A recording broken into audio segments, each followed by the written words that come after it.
ओम साईं राम। आज के शुभ अवसर पर जब इतना पावन दिन है एकादशी का, एकादशी व्रत के दिन बाबा हमें विष्णु भगवान के रूप में यह ज्ञान सिखाते हैं कि हमें अपने कर्मों के प्रति सचेत रहना चाहिए, क्योंकि ये जो मानव जन्म मिला है यह हमें सत्कर्म करने के लिए, ईश्वर प्राप्ति के लिए ही मिला है। इसलिए हमें दुष्कर्मों से दूर रहते हुए अपनी चेतना को जागृत करके सत्कर्मों को करते रहना चाहिए, ताकि अगर कभी यह हमारा सफर जो जीवन रूपी है खत्म हो जाए, क्योंकि कभी किसी को पता नहीं रहता कि किसका सफर कहाँ तक है, तो हमें ये पछतावा ना रहे कि हमारा मानव जीवन लेना बेकार गया।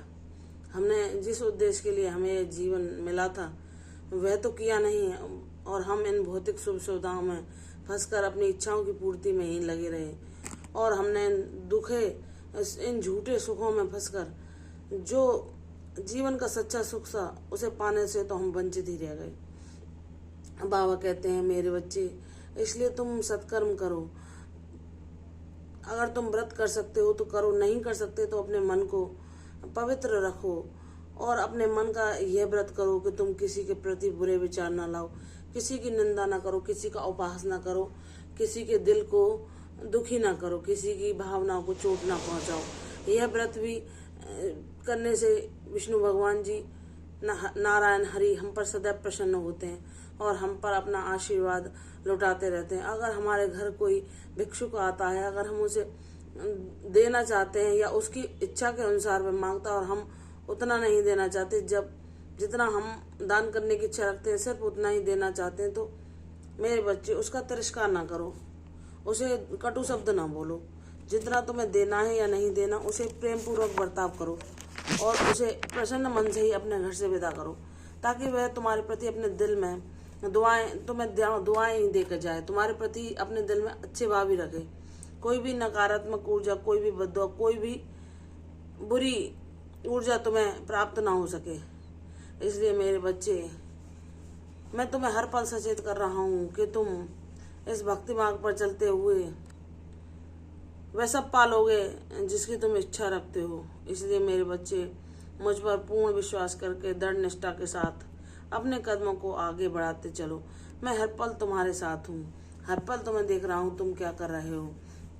यह चंचल मन तुम्हें अनावश्यक बातों में और बेमतलब के विचारों में फंसा लेता है, और तुम कहते हो कि बाबा मेरे इन विचारों पर नियंत्रण करने की मुझे शक्ति प्रदान करो, और मुझसे बार बार क्षमा मांगते हो जो विचार आते हैं उनके लिए। तो मेरे बच्चे, चिंता न करो। जैसे एक बंदर होता है वह उछल कूद मचाता है, लेकिन एक कुशल मदारी के नेतृत्व में वह उस उछल कूद को छोड़कर जैसा वह सिखाना चाहता है वैसे कर्तव्य दिखाने लगता है, वैसी भाषा बोलने लगता है, वह सब प्रस्तुत करने लगता है जो वह उसे सिखाता है। ऐसे ही मेरे बच्चे, तुम्हारे जीवन का नियंत्रण करता मैं हूँ, तुम्हारी डोर मेरे हाथ में है।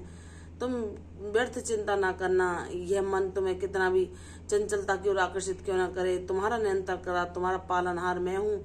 मेरी इच्छा के बिना तुम्हारे जीवन में कण मात्र भी हेर फेर नहीं हो सकती। तुम्हारा जीवन मेरे द्वारा नियंत्रित है, इसलिए प्रसन्न रहो, मेरा नाम जाप करो, ताकि यह चंचल मन तुम्हें परेशान ना कर सके।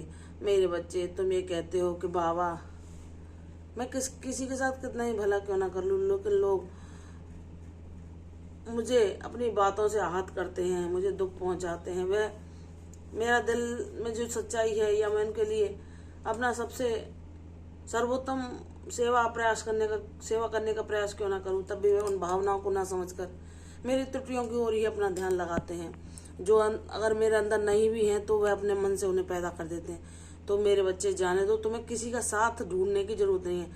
तुम सबके प्रति अच्छे कर्म करो, लेकिन साथ मेरा मांगो, आसरा मेरा मांगो, कृपा मुझसे मांगो, रक्षा मुझसे मांगो। मैं हूँ तुम्हारे साथ, तुम्हारे जीवन का पालनहार, तुम्हारा मित्र, तुम्हारा पिता, तुम्हारी माता, तुम्हारा सखा। जब तुम सारे रिश्ते मुझसे बनाकर इस संसार के प्रति धीरे धीरे वैराग्य भाव धारण करते जाओगे, तो तुम सच्चे अर्थों में परम सुखी हो जाओगे।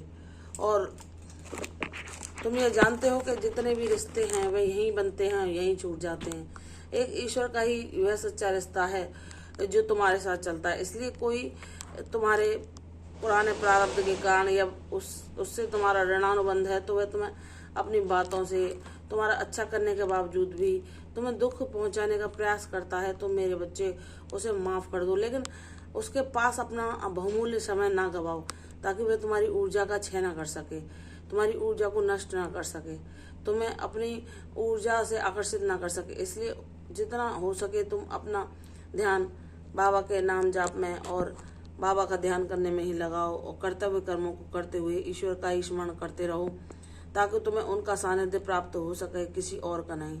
तुम्हें इतनी सद्बुद्धि और ज्ञान मिल सके कि यह जो जितने भी सांसारिक सुख हैं या लोगों का साथ है, ये नश्वर है, यही छूट जाना है। इससे कभी सच्चे सुख की प्राप्ति नहीं हो सकती। अगर हम अपने कर्तव्यों की तरफ अपना ध्यान आकर्षित करके बाबा का नाम जाप करते रहें, उनकी स्मरण के रूप में ही पूजा करते रहें, तो वह हमें अपना सदैव के लिए साथ दे देते हैं। तब हमें इतनी सद्बुद्धि आ जाती है कि हम अच्छे बुरे सब चीज़ का ज्ञान हमें हो जाता है, तो कोई भी हमें दुख नहीं पहुंचा सकता। और हम अपने बाबा के साथ के अलावा कुछ नहीं मांगते, और उनका साथ ही हमें संपूर्णता प्रदान करता है, जीवन का सार, परम शांति प्रदान करता है। इसलिए हे मेरे साईं, आप मुझे आवाज़ करवाते हैं जब मैं सोचती हूँ कि मैं अकेली हूँ। आप मुझे किसी न किसी रूप में दर्शन देके अपने साथ का आवाज़ करा देते हैं कि मेरी बच्ची, तू चलती तो जाए इस राह पर, मैं हूं ना तुझे संभालने वाला, तेरे साथ चलने वाला। तू अकेली ना कभी थी ना कभी रहेगी। तेरे जन्म से पहले भी मैं था, तेरा मेरा साथ बहुत पुराना है, और आज भी मैं तेरे साथ हूँ। जब तू अपने अनुभव और ज्ञान के द्वारा मुझे जानने लगी, बीच में भले ही तूने मुझे गुरु मानकर मेरी अनुभूति ना की हो, लेकिन जिस दिन से तूने मुझे अपना गुरु माना, मैंने तुझे उसी दिन से थामा है। और उस दिन से भी नहीं, मेरा और तेरा नाता तो कई जन्म पुराना है। इसलिए मेरी बच्ची, मुझ पर विश्वास कर, तेरे जीवन में सब कुछ अच्छा ही अच्छा होगा, सब कुछ बाबा के द्वारा रचित ही होगा। इसलिए किसी बात की चिंता या भय न करो, सब कुछ त्याग कर मेरे चरणों में आप पूर्ण समर्पण के साथ मेरी ऊर्जा में निवास करो और परम सुखी रहो। तुम्हारा कल्याण होगा, यशस्वी हो। कल फिर आऊंगी साईं वचन के साथ। तब तक के लिए ओम साईं राम।